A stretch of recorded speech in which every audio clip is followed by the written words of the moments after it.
Hi, it's time for another verb of the day.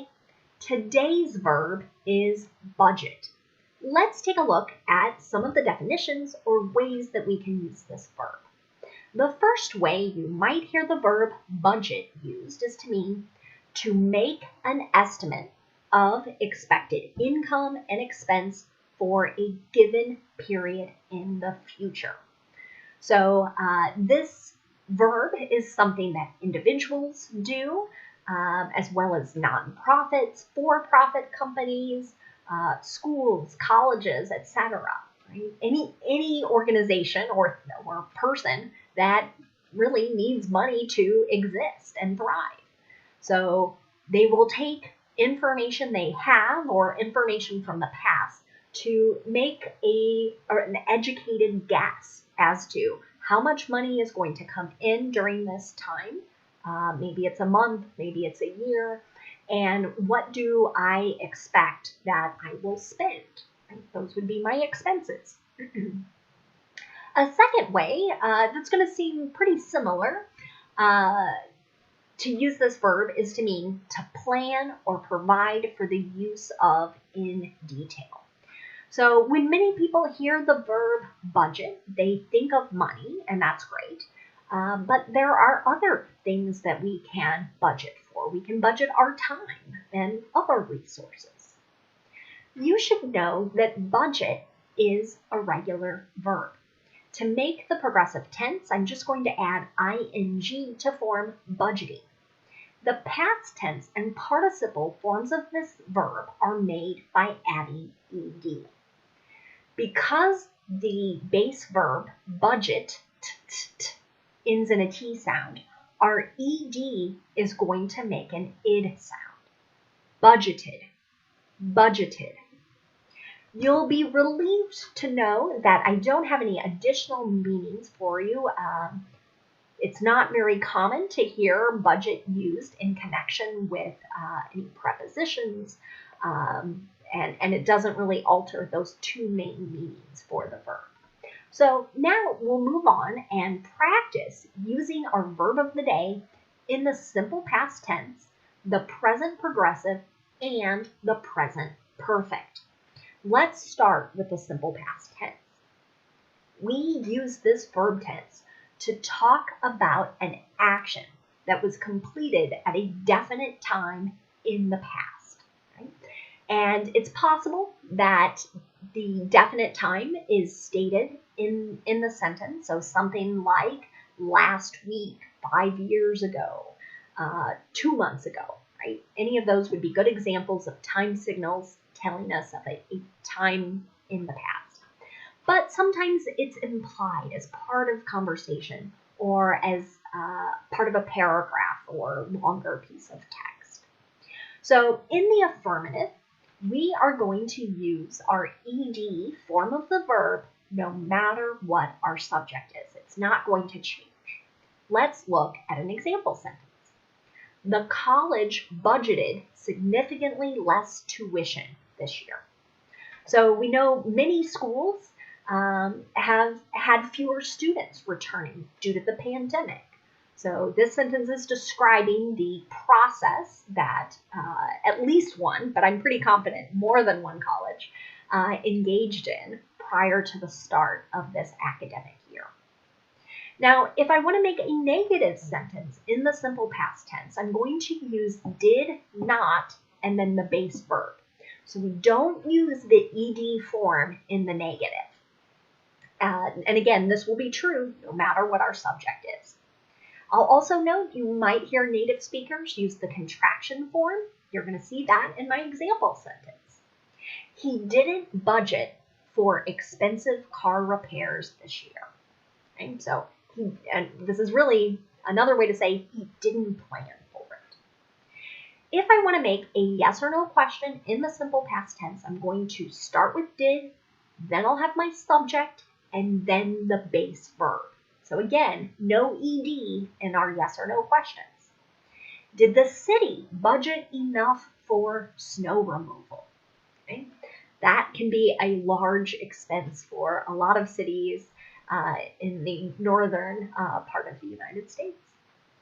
Now let's take a look at the present progressive. We're using this verb tense to talk about something that is happening right now or something that is in progress, so it hasn't been finished yet. To make the present progressive, we're going to need two parts. We're going to need our be verb in the present tense, so that could be am, is, or are, and then we're going to have the ing form of the verb. Let's take a look at an example sentence. The nonprofit is budgeting for $100,000 in grant income. So this sentence is saying that they expect that the organization will receive about this amount of money in the upcoming year. If I want to make a negative sentence in the present progressive, I need to insert not after my be verb. You might hear native speakers use the contractions isn't or aren't, but you will not hear a contraction with am. Here's another example sentence. Many people aren't budgeting enough for emergencies. Finally, if I want to make a yes or no question in the present progressive, I'm going to start with my form of be, then I'll have my subject, and then the ing form of the verb. Are you budgeting your time well? Finally, let's take a look at the present perfect. We use this verb tense to talk about an action that started in the past and continues into the present, or we can use it to describe something that happened in the indefinite past tense. So we don't know when. We don't know if it was yesterday or 10 years ago, and maybe that just doesn't matter. To make the present perfect, we need to use either have or has, and then the participle form of the verb. Let's take a look at an example sentence. The organization has budgeted for 2 scholarships. Okay? So they've set aside money. We don't know when they did that, and maybe that doesn't matter. If I want to make a negative present perfect sentence, I'm going to insert not after have or has. You might hear native speakers use the contractions haven't or hasn't. Here's another example. School districts haven't budgeted enough for substitute teachers. Again, this is another problem that we're having due to the pandemic. Not only maybe do we not have enough money to pay substitutes, there just aren't enough subs. Finally, let's look at making a yes or no question in the present perfect. We're going to start with have or has, then we'll have our subject, and then that participle form of the verb. Has the government budgeted enough to buy vaccines?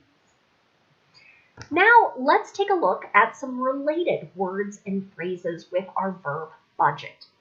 And the first 2 words we're going to look at are going to have the exact same spelling and the exact same pronunciation as our verb, but budget could be a noun. It could also be an adjective. Let's take a look at the noun form. A budget, as a noun, could be an estimate of income and expenses for a set period of time. Here's an example sentence. We must keep our bills within our household budget.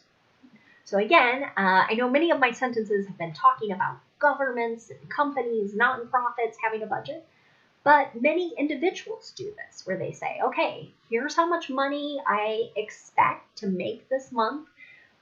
Here's how much I pay in rent. Here's generally how much I spend on groceries, right? And they go item by item to make sure they don't spend more than what they have. A second meaning for this noun budget is the amount of money that is either needed or the amount of money that is available for a particular purpose. Here's an example sentence. They have a limited budget for cleaning supplies. Okay? So they have set aside a certain amount of money to buy cleaning supplies, but it's not a large amount. I told you before that budget could be an adjective. If it's used as an adjective, it's another way to say inexpensive. So Here's an example of the adjective usage.